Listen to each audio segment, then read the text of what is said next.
This is Steve Zeltzer, and this is the news and the news, and coup and coups. That is our topic today.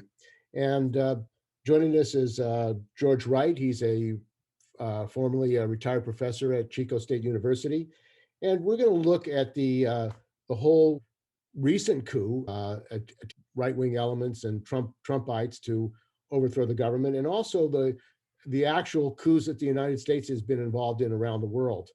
And of course, everyone knows, and there have been hearings in Washington about the effort to stop the certification of the election, and hundreds of the mob that got into the Capitol, strangely, without reinforcements from the police and the National Guard and the FBI. You'd think at the center of the US empire, there'd be protection of the Capitol, knowing ahead of time that Trump was rallying tens of thousands of people to the Capitol to stop the steal, as they called it. So this attempted coup was nearly successful. In fact, they had to take out the certification papers, and apparently within minutes before the mob got in there. If they'd gotten those certification papers, the likelihood is they wouldn't have been able to complete the certification process, and Trump might have declared a national state of emergency since the certification hadn't been done, and that would have according to him, probably required a state of emergency and taking power and preventing the transfer of power. So this coup, first time in the history of the United States, of an election in the United States, is important to understand because it's very dangerous. It's a rise of a fascist movement. At the same time, and strangely enough, the US government and the Democrats and Republicans have not focused in on the many, many coups around the world that the United States has been involved in. And we wanted to talk about what those coups were, how they were organized, and what countries they were in. And I wanted to start with a coup that President Clinton supported in October 4th, 1993. He spoke to the AFL-CIO convention here in San Francisco, and he said that he supported Yeltsin and what he was doing. So let's look at that. Before I get into the remarks that I came here to make about all of our challenges at home and the economic challenges facing us, I have to make a few remarks this morning about developments in the world in the last 48 hours. The labor movement has been active, particularly in the last few years with the end of the Cold War, in the effort to promote democracy abroad, to guarantee the right of people freely to join their own unions, and to work for freedom within their own countries. In that context, most of you I know have strongly supported and looked with great favor on the movement toward democracy in Russia. The United States continues to stand firm in its support of President Yeltsin because he is Russia's democratically elected leader.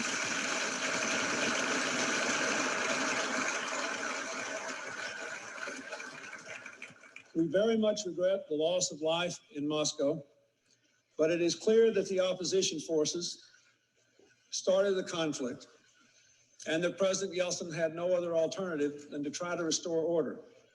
It appears as of this moment that that has been done, and I have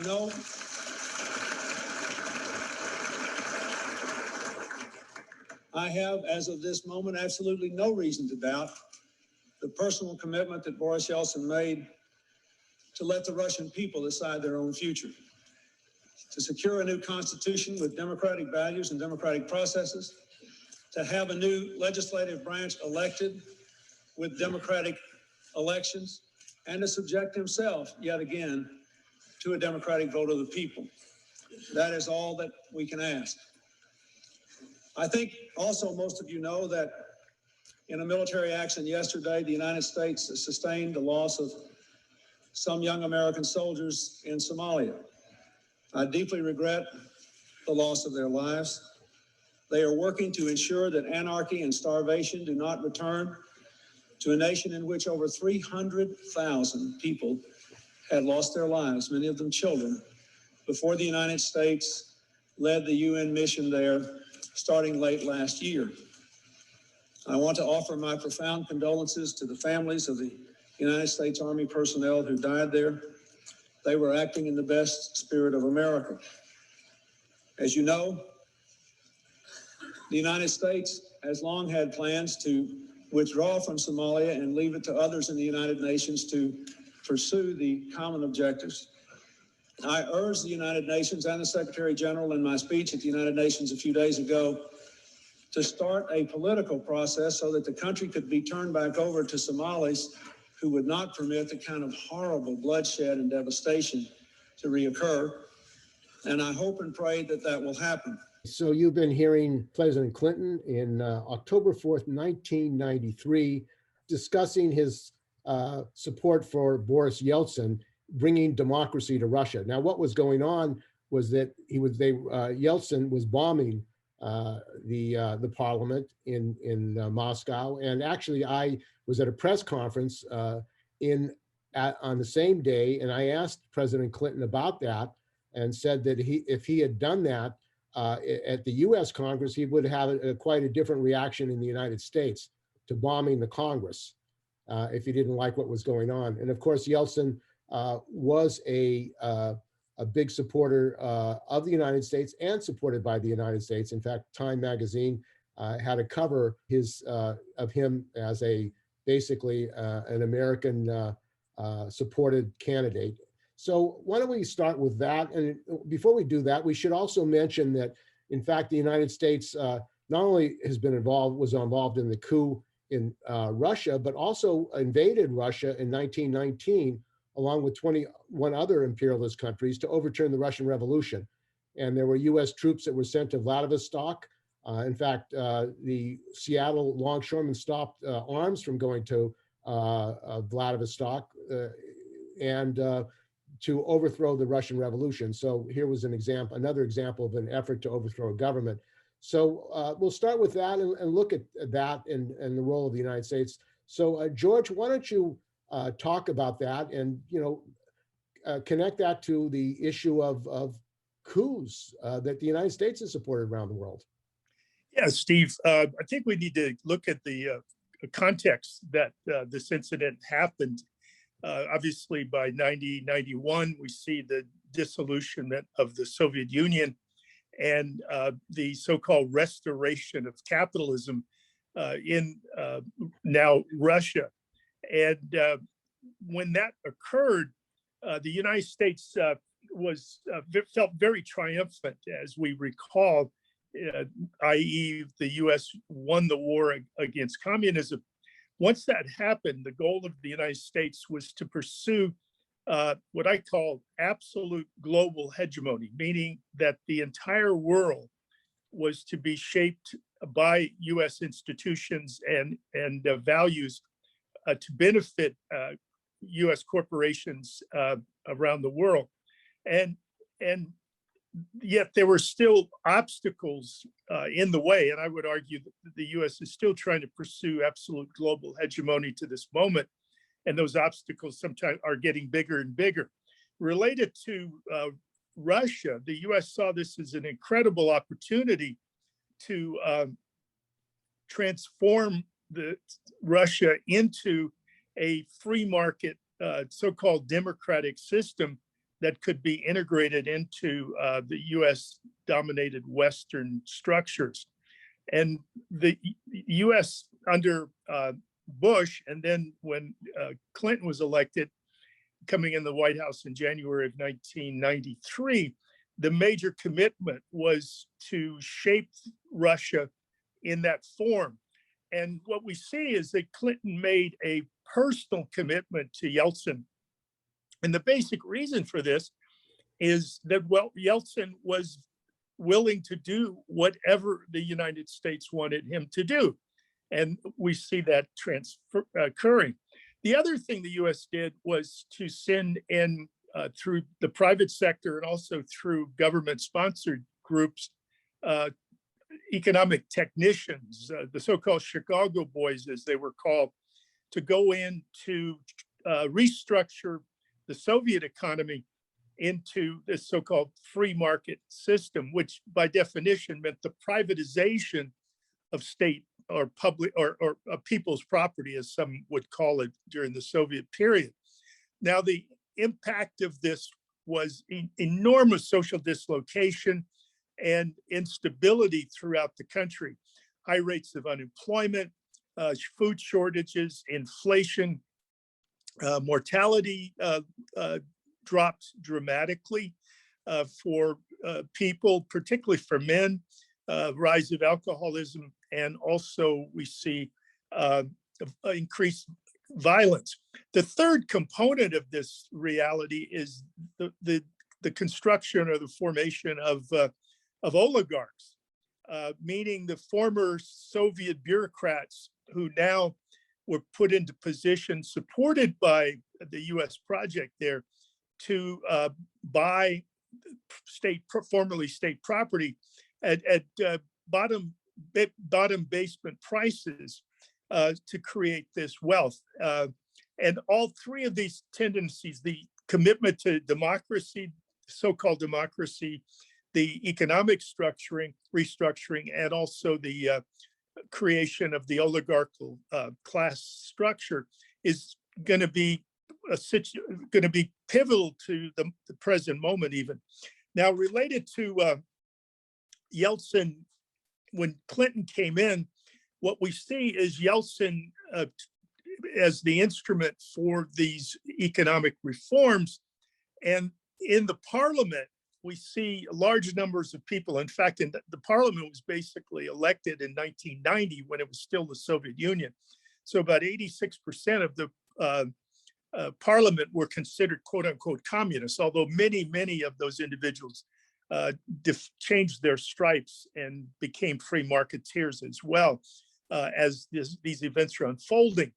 But what did happen is the parliament began to resist many of the reforms that Yeltsin was pushing. And enormous conflict occurred between these poles, between the parliament and Yeltsin. And what we see is a political civil war go on in 92 and 93, resulting eventually in the events of October of 93, which are generally considered the Russian constitutional crisis.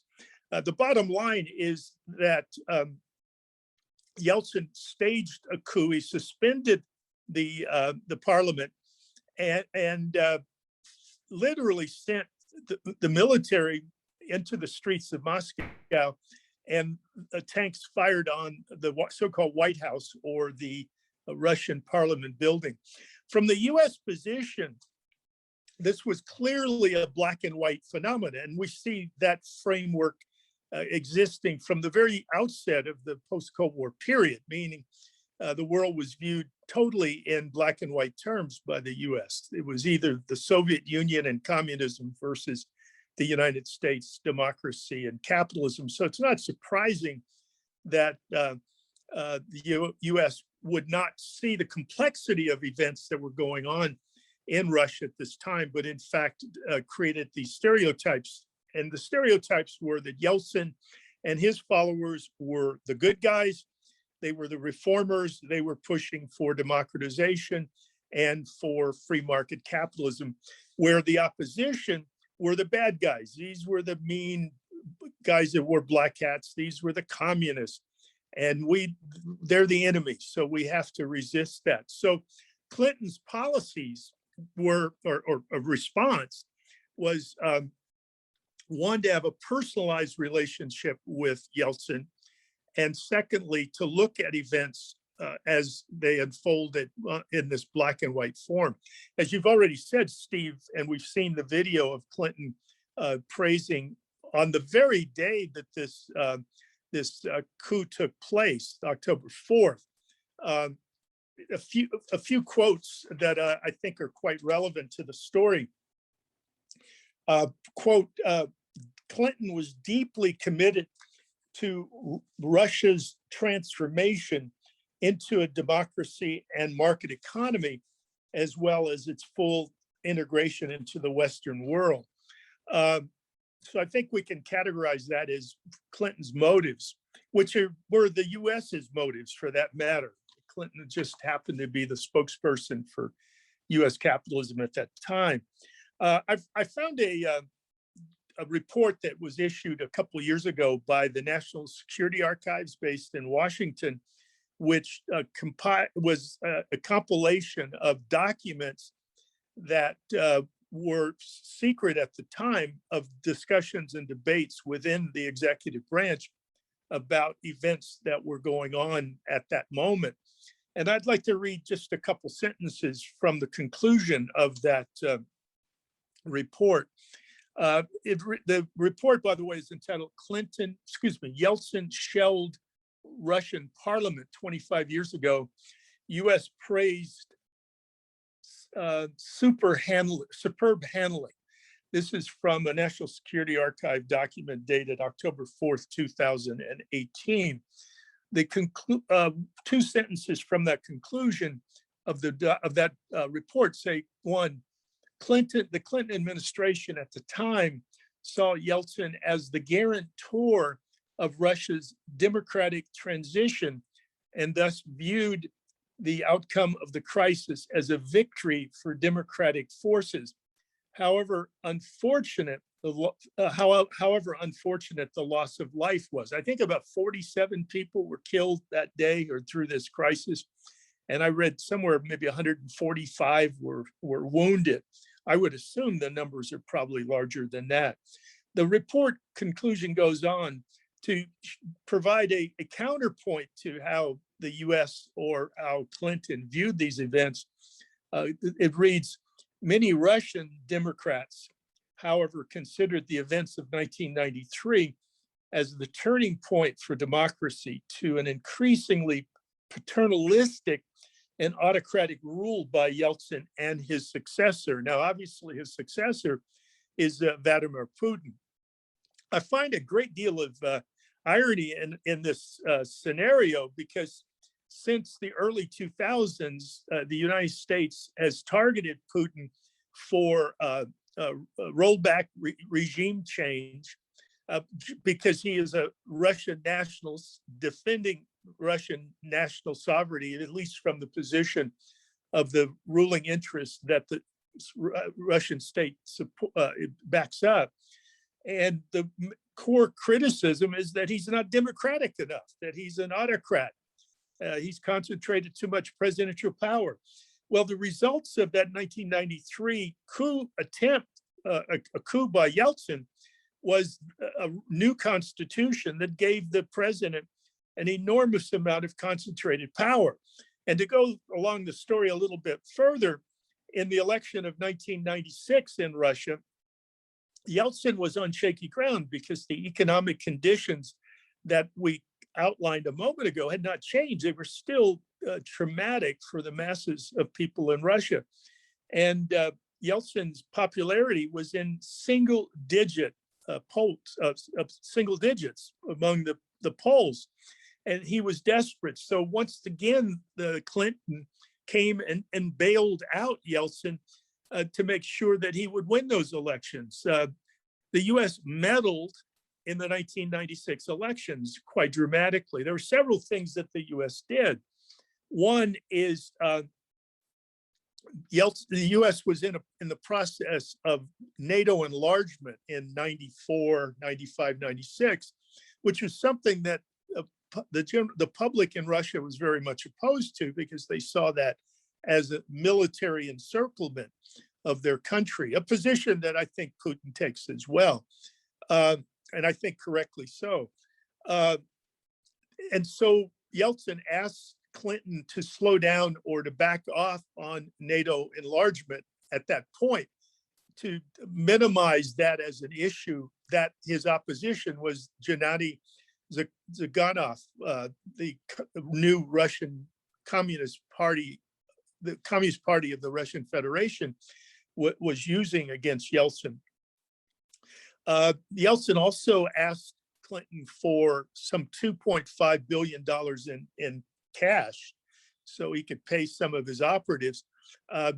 Based on my research, that Clinton backed off on that request. But what he did do was he got Larry Summers, one of the economic hitmen, to push the IMF to give Yeltsin some $10 billion to grease the election process. Much of that went to Russian people who were desperate for pensions and things like that.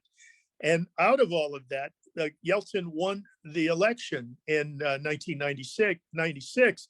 And I'm not an expert on Russian politics, domestic politics, but I've always felt that if that support had not happened, Yeltsin probably wouldn't have won that election, and events in Russia might have been significantly different, related to a more nationalist, maybe even a socialist, democratic alternative. Keep in mind that Chiganov had called for, he had a critique of what was going on at the time, where he argued that the collapse of the Soviet Union had led to a decline in living standards, which was true, and that economic power was left concentrated in the hands of a tiny share of the population, which was also true. And he also said that violent crime increased, and that the Soviet collapse allowed ethnic groups throughout Russia to embark on campaigns, sometimes violent, to win autonomy. He's referring specifically to Chechnya at that point. Certainly violent crime intensified.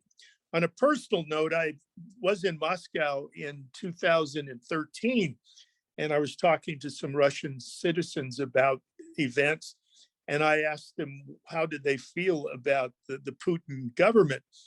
And the first thing, and what was emphasized in that discussion, is that the random assassinations and violence had subsided quite dramatically for the general public in the country. That's a quote from a Russian citizen, just one person's opinion there.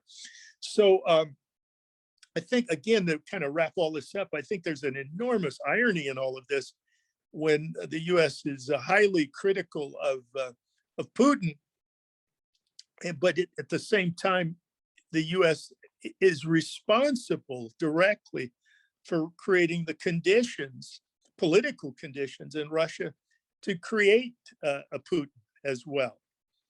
So those are some of my points. Steve, you got anything to add to all of this? I would say I was in Moscow as well, and saw that the what was called the shock treatment put in by Jeffrey Sachs, who was a professor at Harvard, where they were selling off the nationalized the shipyards. I was in Leningrad, selling off all the resources of Russia to really the oligarchy. That's who was buying a lot of it up. First Americans, and then the oligarchies took it back from the Americans. And the rise of Putin is a rise of the oligarchy, the nationalist capitalists in Russia, who said that they didn't want the United States controlling Russia.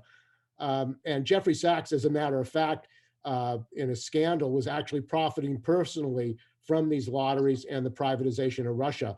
And he's lauded as a liberal economist, but he himself personally was involved in corruption and the privatization of Russia.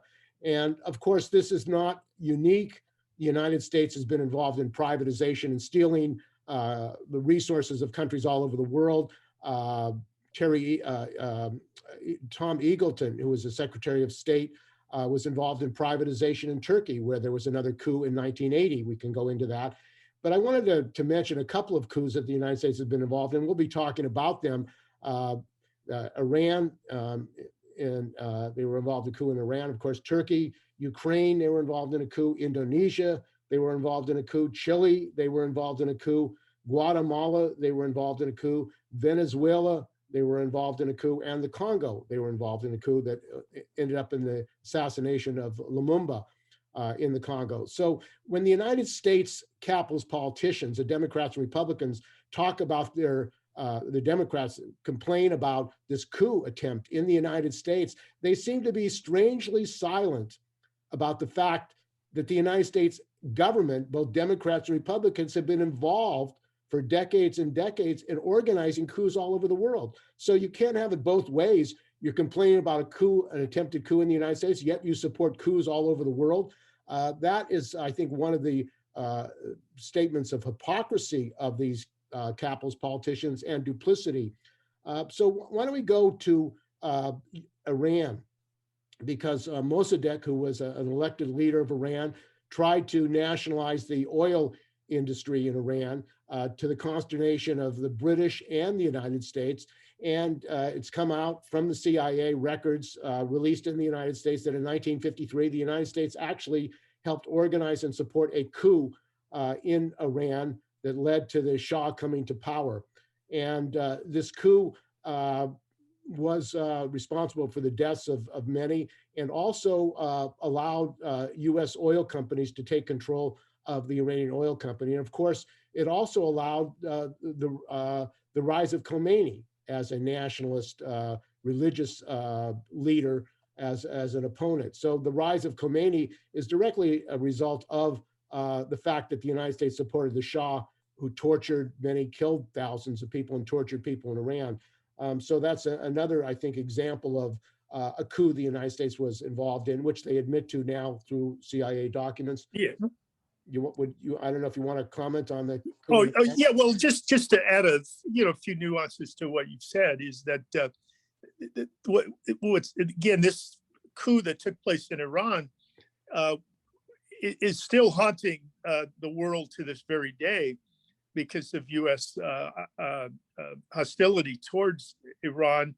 But once again, as I comment about what happened in Russia, is that, as you say, Steve, that the Iranian government or regime, depending on how you want to look at it, today is a direct result of events that the U.S. carried out back in the early 1950s. Mossadegh wanted to nationalize the oil fields that had been controlled by the British to use that revenue for national development. He was not a communist. He was not a Marxist. He was not even a socialist. He was basically a bourgeois nationalist. And yet at the same time, he challenged Western perceived property rights or property interests, which has always been one of the sins, if you will, that targeted political leaders have carried out, meaning the sins that these leaders have carried out that the U.S. wants to overthrow. And then with the installing the Shah under this very repressive regime, the CIA was responsible for creating the Savak, which was the secret police in Iran, which carried out brutal repression of communists, socialists, social democrats, activists, community activists, et cetera, throughout this period, and was extremely unpopular. And as we all know, back in the late 70s, the Shah was overthrown in 1978-79. And the symbol of this revolution that took place was Khomeini, who was kind of an umbrella, quote unquote, George Washington figure for the Iranians. I think what's very important as well is that the result of that revolution did not necessarily have to be an Islamic republic. There were other forces at the time, Democrat bourgeois forces, Communist Party, the Tudeh Party, as well as the mullahs and the Islamic forces. And there was a group called the Fedayeen, which was a socialist-oriented Islamic group as well. And so we see in 78, 79, this contest for power. And eventually, under the umbrella of Khomeini, we see the Islamic Republic. And if we recall, during the hostage crisis in 70, I guess it was 78, there were signs of anti-American signs calling the U.S. Satan, the burning of American flags and the like. And we have to kind of put in perspective here, that was a reaction to the coup in 53, as well as the U.S. support for the Shah over this long period, and what the Shah's regime did to large numbers of people in the country. So Scrambles Johnson called the term blowback, and that's, I think, another example of blowback. And another country, and I mentioned it briefly, was Turkey. The United States in 1980 supported a military coup, one of many actually, that overturned the government and brought in a military dictatorship. And repression, mass repression, jailings today, that continues under Erdogan, but the United States was responsible for militarizing, supporting the military, and allowing US economic policies to be brought into Turkey, including privatization. And Tom Eagleburger, who was the Secretary of State, was involved personally in getting shares in telecom in Turkey while this privatization was going on in Turkey. So these thieving American politicians who run the government, the US government, are completely involved, many of them, in serving their own financial interests in the privatization and theft of the resources around the world. So what we're talking is about really is a bunch of US government thieves, Democrats and Republicans, using the US state and military apparatus in support of coups to steal the resources of other countries. Yeah. And yeah, Steve, I'd like to interject real quick based on your point right there. Is what are the things that the U.S. doesn't like in these particular countries with these particular governments or leaders or regimes? I think we can kind of categorize them into two separate but overlapping areas. One are domestic policy, and the other is foreign policy. Normally, a leader is targeted because they are attempting some form of economic redistribution of monies to social spending, the working class, the lumpen or poor classes as well. This does not have to be under the framework of a socialist or Marxist ideology either. I think when you look at Venezuela back in the early 2000s with the coup that took place there, that was a popular coup where Hugo Chavez led a military coup in the country.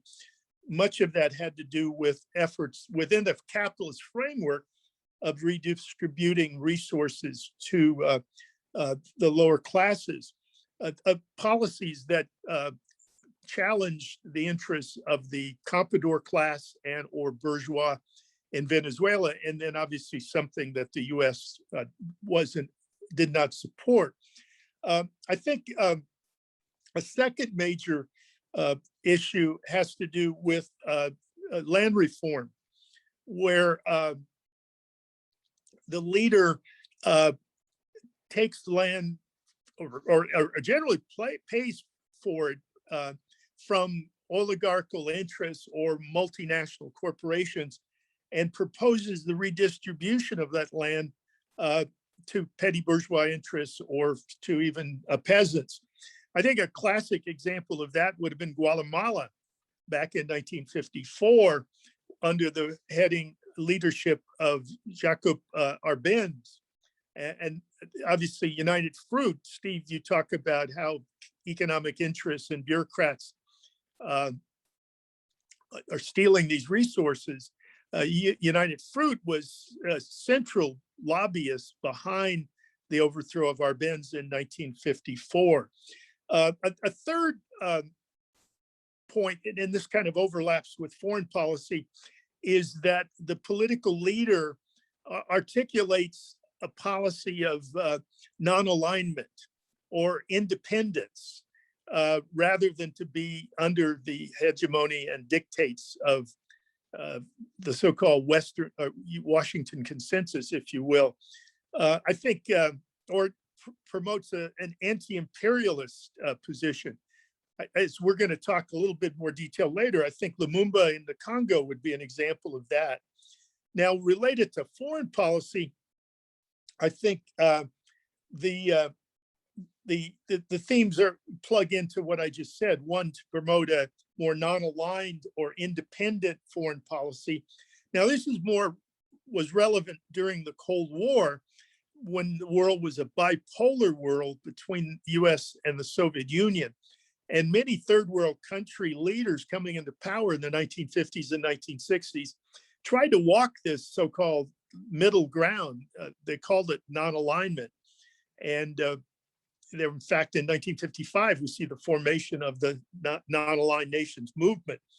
The U.S. was very, very critical of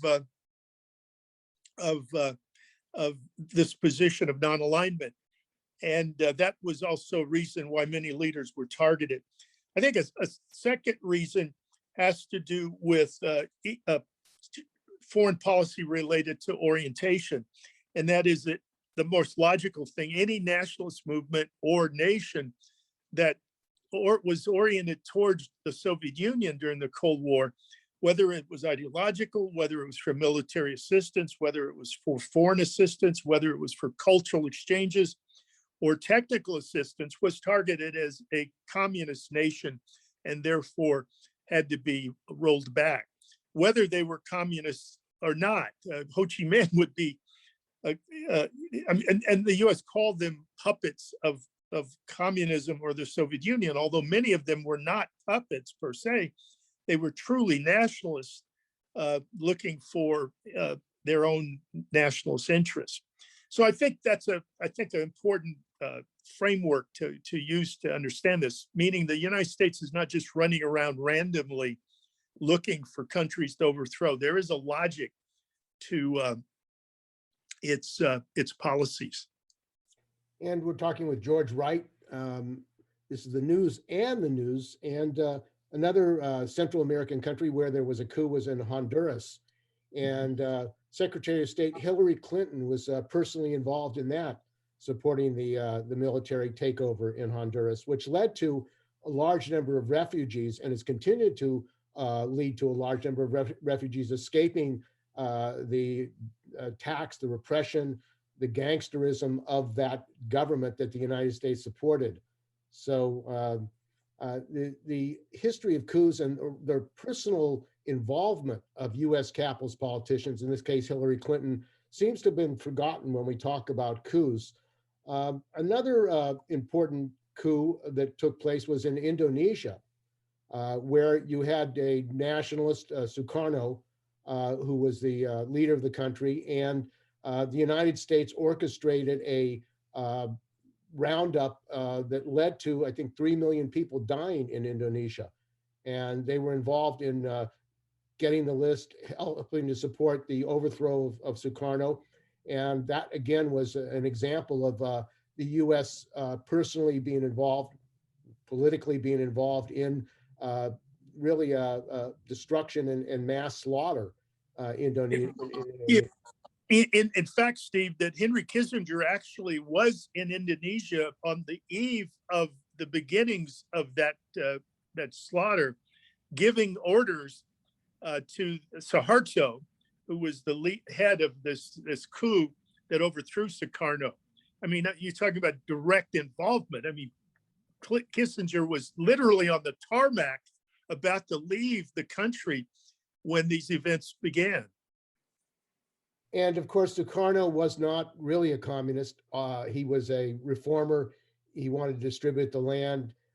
He was a nationalist, but he was unacceptable to US capitalism, the Democrats and Republicans, because it threatened US economic interests and control of the country. And I think that's what we can see in these US supported coups all over the world.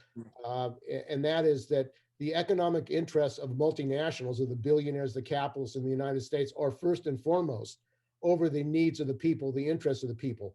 So when you talk about the economic interests of the United States, they have involved protecting the interests for the capitalist class in this country, have involved the overthrow of these governments.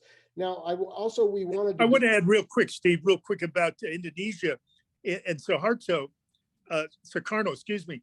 That, in fact, is where the non-aligned nations movement was started. It was started in Bandung in 1955. So that even put more of an onus on Sukarno's crimes, if you will, towards US interests. And there's another 9/11 incident that we don't talk about, and that was the overthrow, the coup in Chile of Allende, Salvador Allende. And the United States was very angry that Salvador Allende had won the election in 1973, and that he was implementing economic policies, some nationalizations, equality, all kinds of economic programs that the United States was hostile to. And the United States government was involved in supporting the military, organizing the coup and the murder of thousands of people, artists, musicians. Here's another example in Chile, but on 9/11. And, you know, the interesting thing for American people is when we commemorate 9/11, the attack on the World Trade Center, we never talk about what the United States did in Chile, the bloody hands of US capitalist politicians in Chile, murdering thousands and thousands of people, and the continued privatization. They destroyed under the Chicago boys. They destroyed the Social Security system, privatized it, and that destruction and repression continued today in Chile, where thousands of people are protesting the destruction of Social Security, the attack on labor, the attack on workers' rights. That was directly responsible of the United States, responsibility of the United States, which intervened to overthrow the Allende government in Chile and continues to support a military, a reactionary regime in Chile.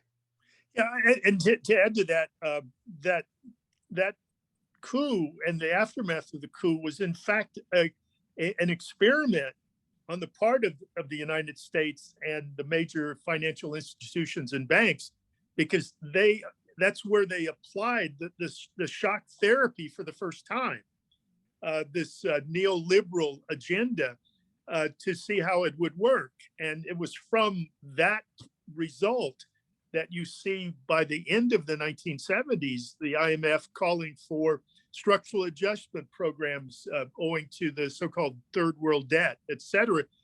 We see the rise of Reagan and Thatcher, not only calling for neoliberal policies throughout the world, but also beginning to implement neoliberal policies domestically in Britain and the United States, basically cutting taxes for the wealthy, deregulating the economy, cutting social spending, attacking and smashing organized labor, et cetera. And the irony here, back to the notion, Chambers-Johnson's notions of blowback, the economic crises amplified by COVID and the resulting right-wing reaction and the nationalist response represented by Trump is, I think, the seedbed of that is the early neoliberal policies put into place in the United States and Britain, and then forced around the world. And we had earlier in our program on Clinton's statement supporting Yeltsin's coup, and also he talks about the role of the United States in protecting democracy in Somalia and the destruction in Somalia. But one thing that the United States government and the politicians don't talk about is the role of the United States in the Congo and the murder of Patrice Lumumba. And that coup and that assassination has led to the deaths of potentially millions of people in Africa, because the role of the United States in Africa, their hands have been busy killing oppositionists, murdering leaders, nationalist leaders like Lumumba. And this is ramifications of that is really a large part of the development of fundamentalism and other forces in Africa. You want to talk about that, George? Yeah, sure, Steve. Yeah, the Congo is a very, very, very important story that very, very few people know about. And that's quite unfortunate, because enormous lessons can be learned from the events in the Congo. A brief background. The Congo is in Central Africa, kind of right above Southern Africa and the Sahel, or the Sahara. It is a large country. It's about the size of Eastern United States, and is an extremely, extremely wealthy country in natural resources, uranium, gold, copper, cobalt. The list is as long as your arm. Also, it possesses enormous potential for hydroelectric power owing to the various river systems. Central to that is the Congo River. Back in the 19th century, the King of Belgium, Leopold II, actually, I think we all kind of romantically, and I put heavy quotes around the word romantic, think about the great explorations of Stanley and Livingstone back in the mid-19th century. Well, what Stanley and Livingstone were exploring was the Congo, okay? And what we see is, I think as the 1870s, to be honest with you off the top of my head, I haven't read this stuff in quite a while. The Belgian, basically in 1884, 1885, there was a conference in Berlin called the Berlin Conference. And all the imperialist powers, including the United States, were there. And what they basically did is had a blank map of Africa, and they basically drew lines on the map. And from that point on, we have what is known historically as the Scrambles for Africa, meaning the French, the British, the Italians, the Germans, and the Belgians scrambled for possessions in Africa. Well, the Belgians won the Belgian Congo, if you will. Now, from the late 19th century up until, I guess, the 1950s, I guess it was, the Belgian Congo was called the Free State of Congo, or the Congo Free State. It was a private possession of the king, but then the king gave it over to the Belgian government, and it became the Belgian Congo. Now, what is important about this historically related to social change or political change is that the British and the French were kind of aware of the need for a transition from colonialism to independence, which was in fact what we call neo-colonialism.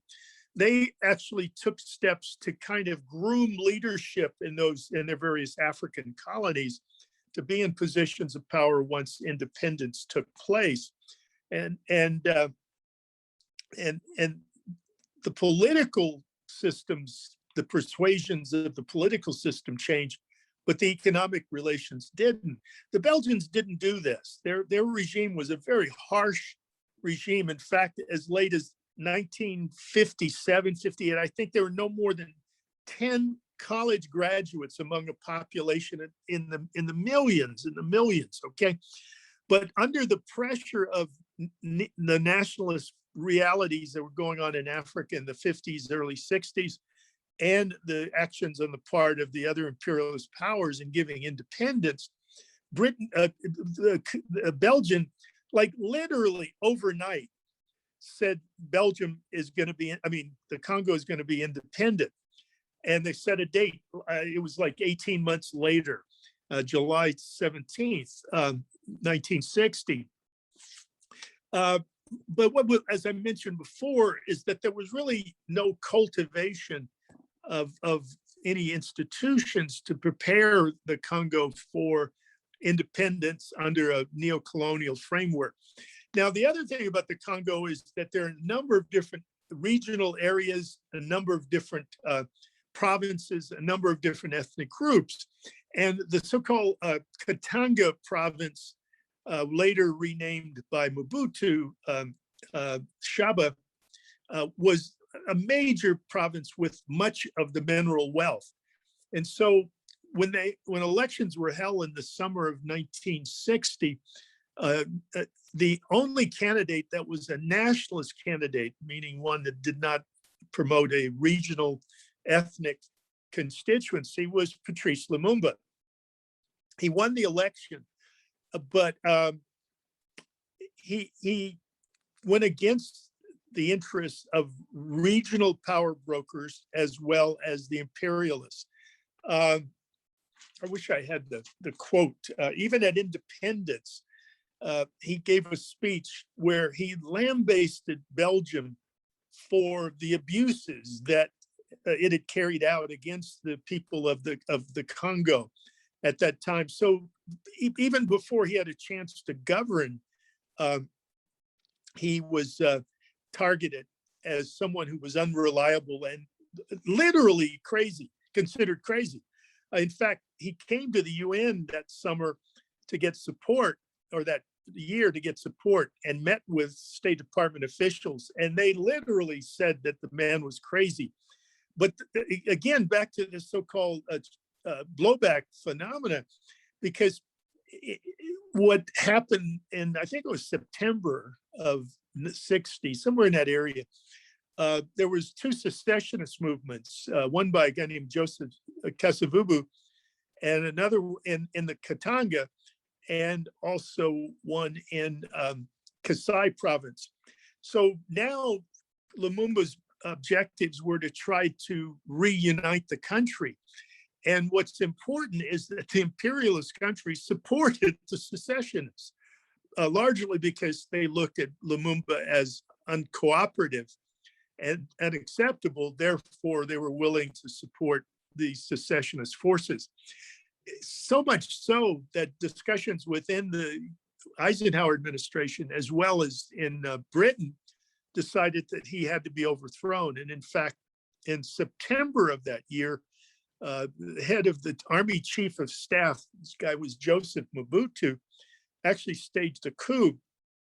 And Lumumba was captured, I think it was in September, and put under house arrest. And oh yeah, what he had done is the US and Britain had refused to give him support to try to restore to prevent the secessionists from being successful. So he appealed to the Soviet Union for support, and the Soviet Union actually responded with some military equipment, very small amounts. And by that point, that was the end of Lumumba's opportunities to live. And he was captured. And on January 17th of 1961, 3 days before Kennedy came into the White House, he was killed large by Congolese people at the directive of the CIA. And in fact, there's a fellow that I used to know named John Stockwell, who was a CIA agent in Angola in the 60s and 70s, and grew up, actually spent a lot of time in the Congo with his family. He wrote a book back in 1978 entitled In Search of Enemies. And he explains that Larry Devlin, who was the CIA chief in Leopoldville at the time, was actually carried Lumumba's body around in his Volkswagen to try to figure out how to dispose of the body. Now, another point here, there was now a leadership that was pro-US in power, and yet not effective. And in 1965, Mobutu actually staged a second coup, and he became the ruling dictator in the Congo up until his demise back in the 90s. And what he had done is he did something called the Africanization of the Congo, changed the name to Zaire, et cetera, et cetera. But he was an excellent client for US and Belgian and French imperialist interests while in power. And the profits continued to flow into the coffers of Western corporations. Yeah, the deaths, the slaughter of people in the Congo in Africa, a large part of that is a result of US and other imperialist intervention into the affairs of the people of Africa to create a situation in which they can plunder the resources. And another important example of US coups, which is continuing under President Biden, is in Venezuela. The effort to overthrow Hugo Chavez in 2002, which is interesting because Hugo Chavez was a very popular nationalist who was in the military and overthrew the military to take power, to make economic changes in Venezuela. And the United States organized a coup effort to overthrow the government and was rebuffed by the mass mobilization of the Venezuelan people. And they have had elections, and Maduro, the present leader, has been reelected. But the other important point to note about the effort of coups in Venezuela, and we have examples in other countries, is the role of the AFL-CIO Solidarity Center, which gets more than $30 million a year from the National Endowment for Democracy. And the AFL-CIO Solidarity Center was involved in supporting coups and or trying to overthrow the government in Venezuela. So this effort of the AFL-CIO to be a pro-imperialist operative of U.S. government and the U.S. multinationals is very important for working people to understand, because the AFL-CIO continues to get money from the U.S. government for its international solidarity operations, quote unquote, and has been involved all over the world in many, many countries. In fact, the entire budget of the AFL-CIO is declining, while the budget for international solidarity funded by the U.S. government is growing. What were your thoughts on Venezuela, George? Well, what I think, Steve, is to kind of put Venezuela into a context as well. And there's a couple ways of getting into it. One that is, I think, very important to think about is that many of the so-called Bolivarian revolutions that took place in the early 2000s in Latin America, where basically populist or social democratic governments came into power in a number of countries, occurred because there was kind of a space that the US had left open for that to happen because of US preoccupation in the Middle East, owing to the so-called war on terror. And so we see things like what happened in Venezuela or Argentina or Chile, not Chile, but other countries, Ecuador, in Latin America.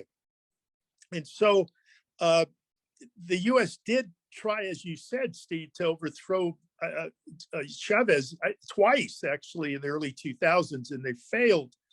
But what we've seen in the last few years is a new concerted effort to reverse the Bolivarian revolution throughout South America. And this has been fairly effective. Brazil is a classic example, I think more of a political revolution, brought in Bolsonaro, a very right-wing Trumpite, if you will. In Argentina, right-wing governments come into power. One of the last straws in this is Venezuela under Maduro, who is not Chavez, but still is of that ilk. And the US is committed again to reverse this Bolivarian revolution, and Venezuela is in its target. And they have a new president appointed by the United States, don't they? Yeah, I'm going to talk about that, Steve. Yeah, what's kind of important about Venezuela that people don't really know about or think about is the oil. It's one of the largest oil-producing countries in the world. We think of oil just coming out of the Middle East, but that's not 100% clear. I think the second way of looking at this thing, Steve, is the new form of regime change, a new method of regime change by the United States in the last 20 years or so. And Venezuela is a textbook example, but there are other textbook examples as well, as Ukraine in 2004, Serbia in 2000, Ukraine in 2014, and Georgia as well. And what is this new form? It was basically called a color revolution. They're called color revolutions. And they're much more complex than the classic coup d'etats of the 50s and 60s, in the sense that there's a large apparatus that exists in this process, and the methods are very specific. They're called color revolutions because in most cases, the opposition forces that are struggling or fighting to come into power generally have some kind of symbol or flag or even some color that they use. For example, in Ukraine in 2004, it was called the Orange Revolution, for example. And what the method of it, and I'll talk about the apparatus in a minute, is to delegitimize the leader, to demonize the leader, to make the leader a bad guy, whether they are or not. Okay, we're not here talking, we're not judging the leader per se from a socialist point of view, but it's like demonize the leader. And then the second thing, and this is quite important for the January 6th situation, is to declare that the election that the leader won to come into power was rigged or fraudulent, okay? And that what this movement is demanding is fair elections, because there was the current leader is in power not because of democratization or full flowering of democratization, but because of corruption, fraud, graft, et cetera, et cetera. And so there is a call for the removal of the president to step down or whatever, so that there can be new elections to bring in the fair-haired boy, if you will. The third characteristic of this is the US picks a leader that is going to be the alternative, okay? Now, this leader generally has linkages with a number of different Western institutions. The U.S.-sponsored National Endowment for Democracy, the Congressional Institute, the International Republican Institute. They generally have connections with privately funded non-governmental organizations. Perhaps the most prominent is George Soros's Open Society. And in these institutions, which they have websites, by the way, you can find out about these institutions and what their mission, objectives, and methods are very easily by going to Google or whatever, is what they do is they train these, they select these individuals, they cultivate them, they train them on campaign techniques, how to use computers and social media, et cetera, et cetera. And in the Venezuelan case, Steve, as you know, is that this Guido character, it was handpicked to be the president. And in fact, under Trump, he was declared the president of Venezuela. And he hadn't even been in an election, for the presidency. This fourth thing that is done by this apparatus is to mobilize masses of people to take to the streets to protest against the sitting government or the sitting leader, to further the delegitimation process. Now, this is amplified, exacerbated by the U.S. government carrying out a set of policies to make sure that there's discord and instability in the country, to mobilize these certain social classes and groups against the leader. And that is by using economic sanctions, making the public extremely hard to live and exist. And obviously the logic there is they will channel their opposition to the leader and demand the leader to leave or step down or to be overthrown or to be assassinated or whatever, depending on what case study you want to look at. And then the new leader comes into power.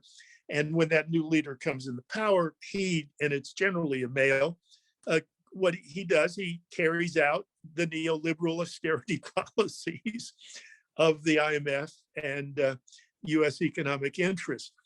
So when I look at Venezuela, Steve, I look at it as an incredible case study of this color revolution process.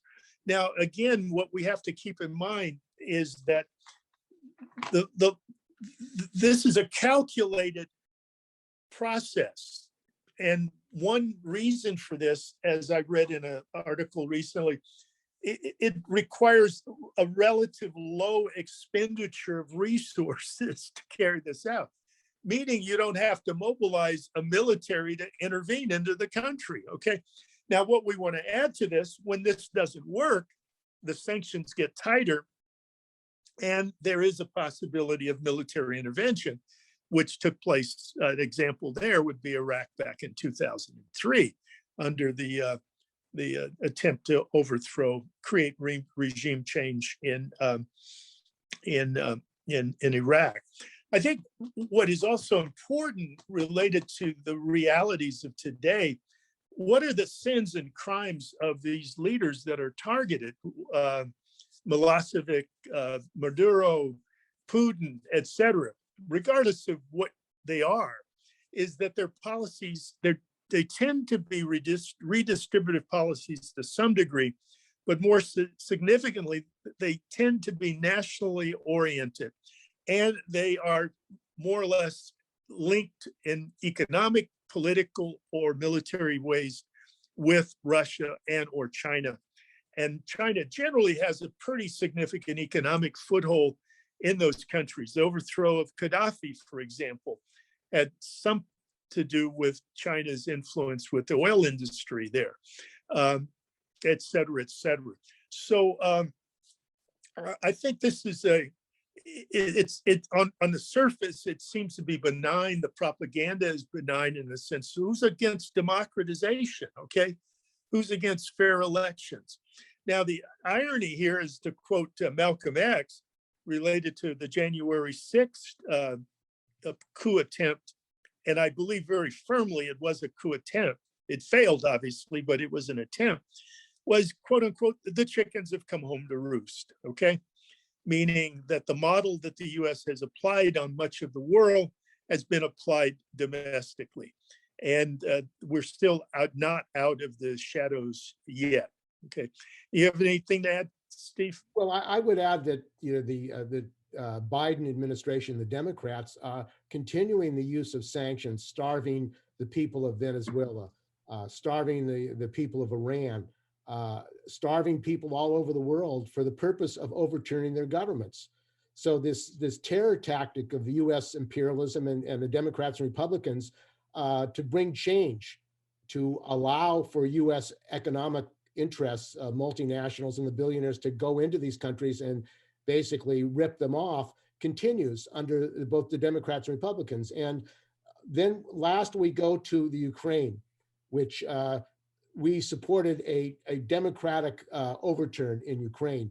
And we spent over $6 billion intervening in the Ukrainian affairs and funding politicians, and including politicians who were corrupt and were involved in privatization. And the AFL-CIO Solidarity Center was also involved in working with trade unions in Ukraine, who supported privatization of the coal industry and other industries in Ukraine. And when we talk about democracy, the United States bringing democracy, where has the United States brought democracy? I'd like to know where the United States has brought democracy, because the purpose, it seems, of US foreign policy is not to bring democracy, but put the United States in control of other countries for the purpose of taking their wealth and their resources.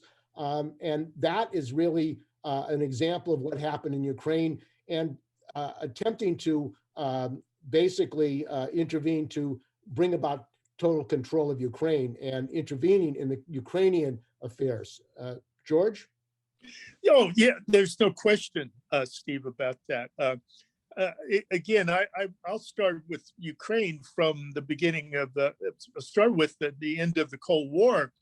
And as I said earlier, the US's goal was absolute global hegemony. And when the Soviet Union disintegrated, the US saw that Eurasia was open, or excuse me, Asia, that part of Asia was open for, Eurasia was open for exploitation.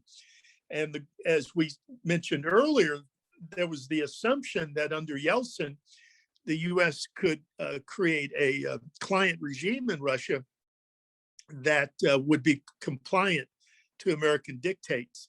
Obviously, in the early 2000s, once Putin came into power, Putin wanted to cooperate with the US. He even requested joining NATO in the early 2000s, but the US refused to do that, allow that to happen.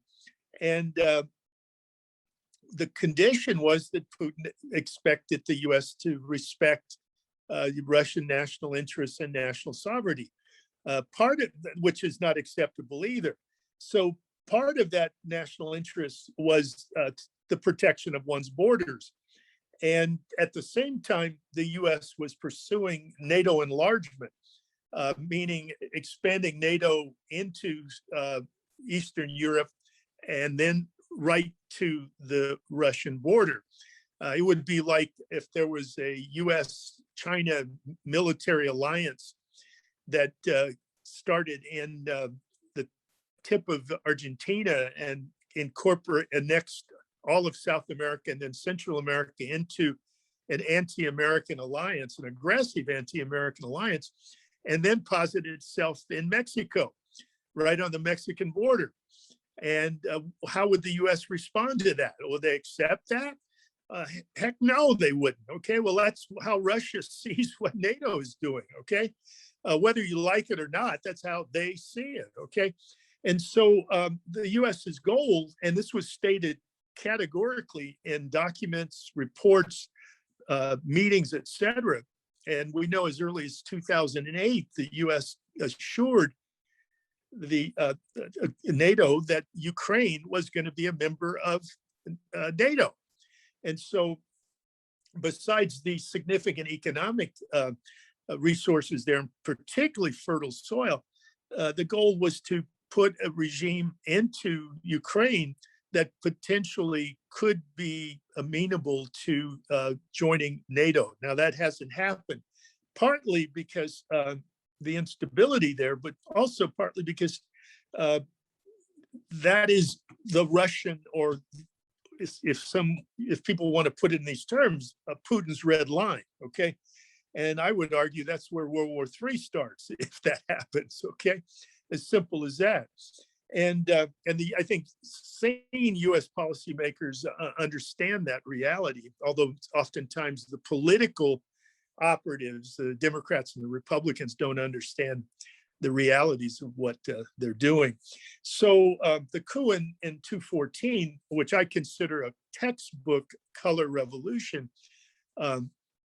was carried out there.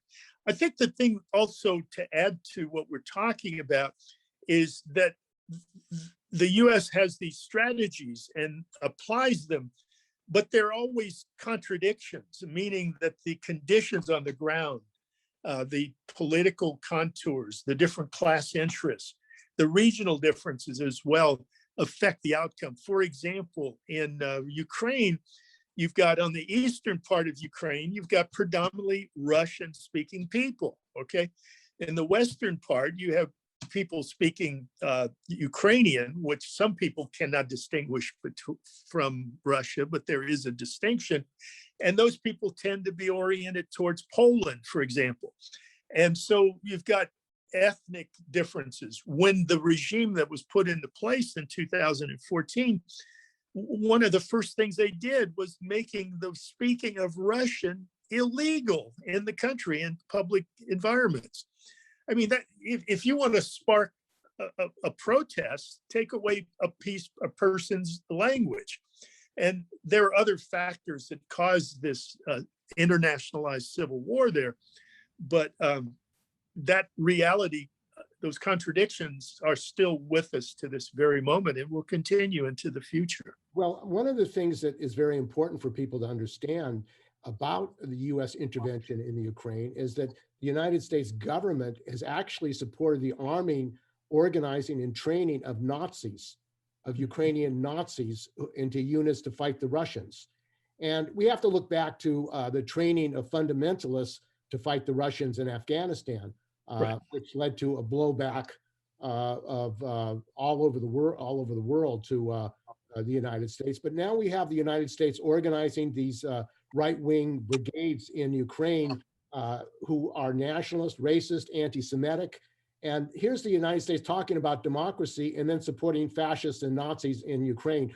What does that have to do with democracy? I don't think it has anything to do with democracy. What it does have to do is that US capitalist politicians, and they're all aware of it, John McCain went and joined took pictures with these Nazi troops in the Ukraine, is that they're willing to use Nazis and support Nazis actually to protect or to advance US economic interests. And I think the rise of fascism now internationally is a direct result of the United States supporting right-wing, racist, reactionary, and even anti-Semitic forces who are going to keep capitalist investments safe for US imperialism. Well, just look at the January 6th. There was a large contingent of real Nazis, neo-fascists in that breaching of the Capitol building. I'd like to comment on something that I think is very, very important about domestic realities here is the seedbed of the crisis that the US faced prior to COVID and has been intensified because of COVID, I think is rooted in three things.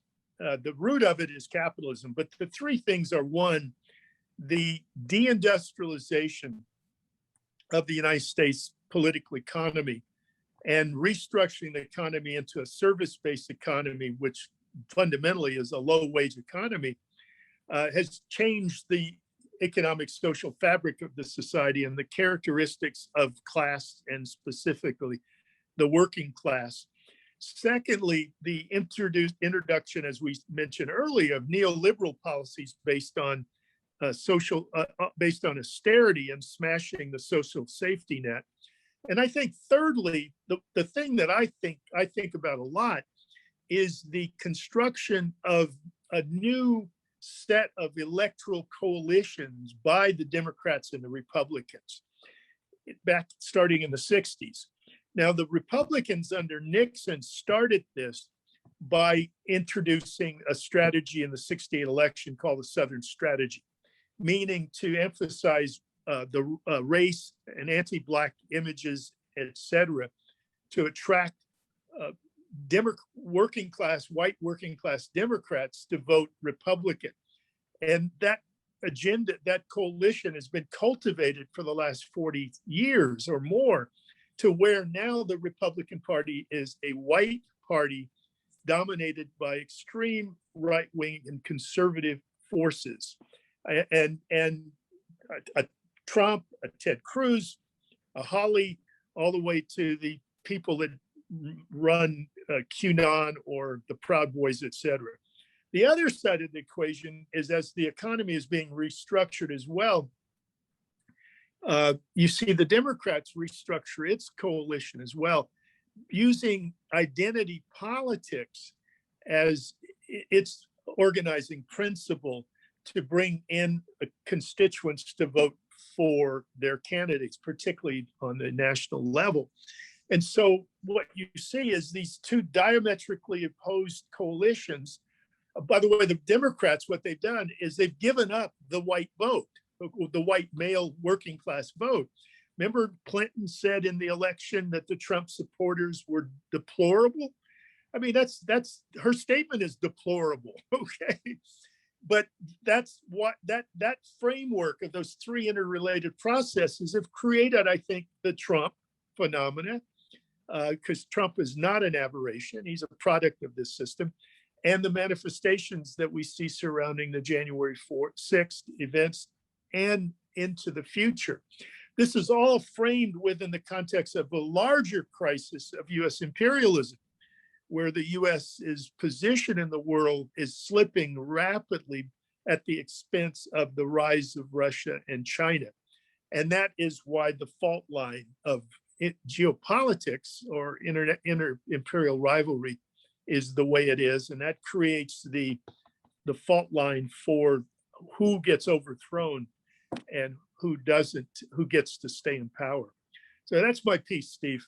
And the obvious issue for working people is what are they going to do politically? Because as we all know, the Democrats have made promise after promise that they were going to support working people. There are struggles to organize at Amazon, but the Democrats could not and would not pass even a minimum wage of $15 an hour. And there is no working class party that would have a program for workers' control, for a work for all, a national health care program. I mean, the Democrats in California, in the midst of the COVID crisis, can't even pass single payer. In fact, Gavin Newsom has outsourced the distribution of vaccines to a Blue Shield, a for-profit company. So I think this again raises a question of an international policy where a political party supports workers around the world, whether they be in China, in Iran, in Turkey, in Mexico, rather than the multinationals who really dominate and control the Democratic Party. And I think that and Wall Street. and Wall Street. Yeah. I mean, Biden is a big supporter of Wall Street. He's put Wall Street people into his cabinet, and that's why the billionaires supported Biden in large part. The bankers and the billionaires were behind Biden. So it raised the question in this discussion we've had about coups and the U.S. Attempted coup versus the policy of coups around the world, that in fact the Democrats continue to support coups around the world, continue to support overthrows of continue to support overthrow of governments, and put in place dictators, fascist, reactionaries who oppress workers, who attack workers and oppress democratic rights. So I think there is a question which way for the American working class, and how is it going to defend itself both in this country and internationally against these marauders, these people who are organizing to repress workers around the world. So I think this is very relevant, not just for what is going on internationally, but right here in the United States. So thanks for joining us. Yeah, I'd like to say one thing, just a couple books. There are scores of books to read about all of this, but two off the top of my head is William Bloom, Killing Hope, which documents some 50 or so coups around the world that the US carried out. And Naomi Klein's book, Shock Doctrine, dealing with the implementation in Chile and Russia of these neoliberal policies. There are other books, other sources, but I think those two are very handy to start off if you want to get some background to what we talked about. Yeah, I think, again, it hasn't been framed this way, but the hypocrisy and duplicity of the Democrats talking about we've got to stop the coup in the United States, yet continuing to support coups around the world is one of duplicity, and shows that they really want to continue the policy of overthrowing the governments of countries around the world to support U.S. imperial interests. So thanks for certainly. Thank you.